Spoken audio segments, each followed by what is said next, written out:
బంగారం, బ్యాంకులు, ఇతర ప్రైవేటు సంస్థల్లో ఉన్న విడిపించి కొనబడను. కొమ్మూరి గోల్డ్, ఆంధ్ర మరియు తెలంగాణ. ఫ్రెండ్స్, ఇవాళ మీకు కథ చెప్తాను. అది కథో నిజమో మీరే అర్థం చేసుకోండి. నాకు తెలిసి ఈ కథ విన్న తర్వాత మీకు అర్థమైపోతుంది.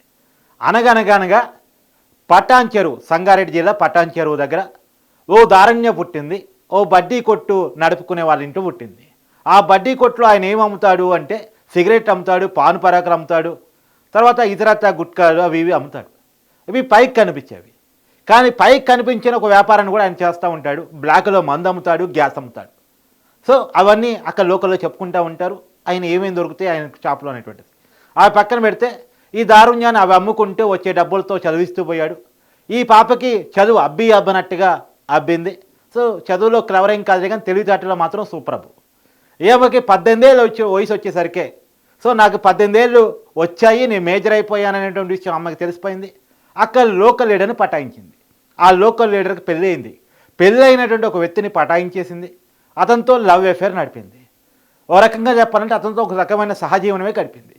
సహజీవనం చేసిన తర్వాత కొన్నాళ్ళ తర్వాత అతను బ్లాక్మెయిల్ చేయడం స్టార్ట్ చేసింది.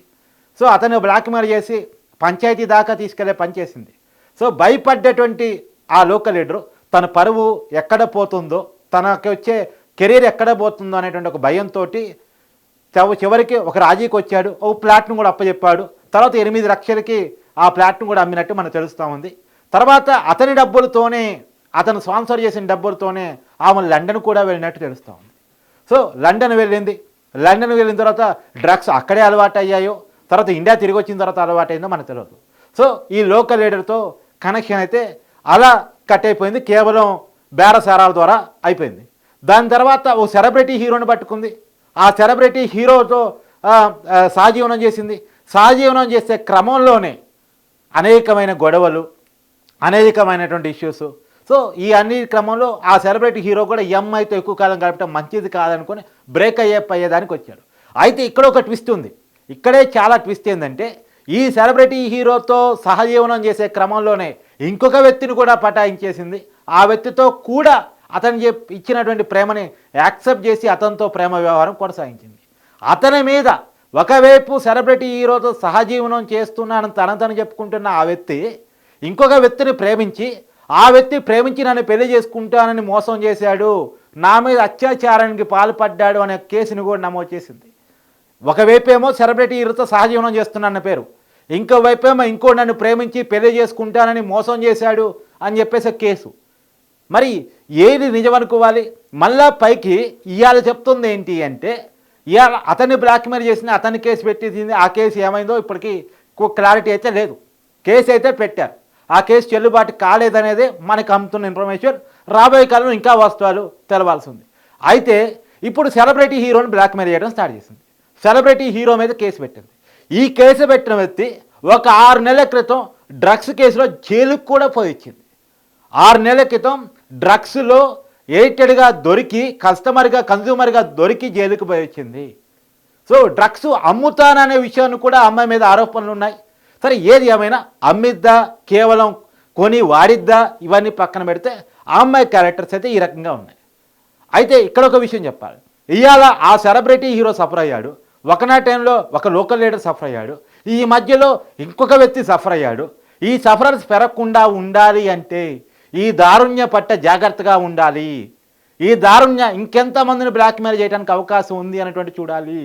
ఆ దారుణ్య బిహేవియర్ మీద ఆ సెలబ్రిటీ హీరో ఇస్తున్న ఇన్ఫర్మేషన్ మేరకు ఆమె ఒక 15-16 కుక్కలు పెంచుకుంటే ఆ కుక్కలతో సమానంగా ఈ సెలబ్రిటీ హీరోని ట్రీట్ చేసింది.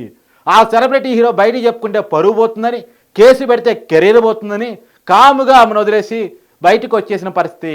ఈవెందో ఆ సెలబ్రిటీ ఇల్లు కూడా ఆమె చేతుల్లోనే ఉందనేటువంటి సమాచారం కూడా అంతా ఉంది.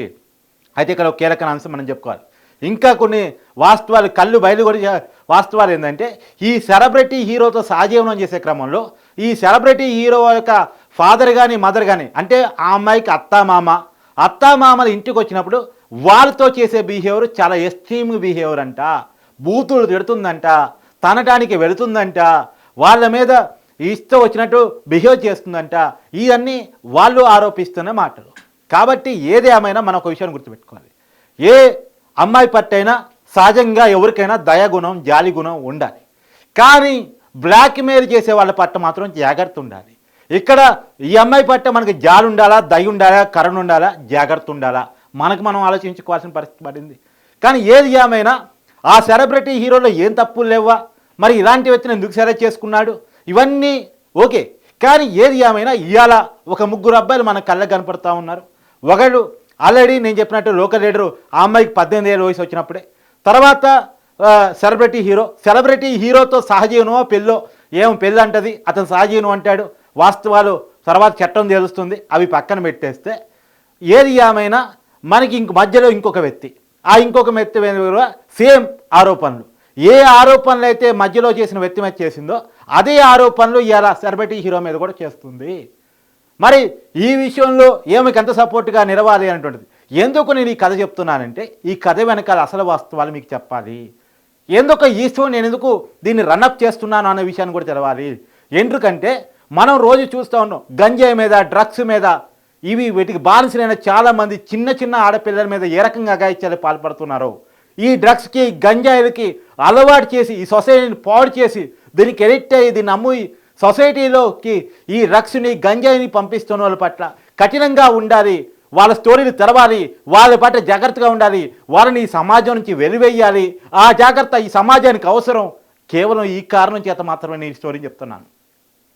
కాకపోతే ఇక్కడ వ్యక్తులు పేరు చెప్పడం పద్ధతి కాదు కాబట్టి, నేను ఆల్రెడీ ఒక పద్ధతి గురించి చెప్తూ మళ్ళీ పద్ధతి లేని విషయాన్ని చేయలేను కాబట్టి పేర్లు లేకుండా అనే విషయాన్ని చెప్పే ప్రయత్నం చేస్తున్నాను. ఇది కథ కాదు నిజం, కానీ కథగా మీకు చెప్తున్నాను. దీంట్లో ఎవరి పేరుని ఉచ్చరించాలని కాదు, ఎవరి వ్యక్తులు పరువు తీయాలని కాదు, కానీ ఈ సమాజం జాగ్రత్తగా ఉండాలి, ఈ సమాజం మంచి తోవలో పోవాలి. ఈ బ్లాక్ మెయిలింగాలని, ఈ శాడిస్టులని, ఈ డ్రగ్స్ ఎడిక్టర్లని, వీళ్ళ నుంచి ఈ సమాజాన్ని రక్షించుకో మన బాధ్యత మనకు ఉందనేటువంటి కారణం చేత మాత్రమే నేను ఈ కథ చెప్తున్నాను.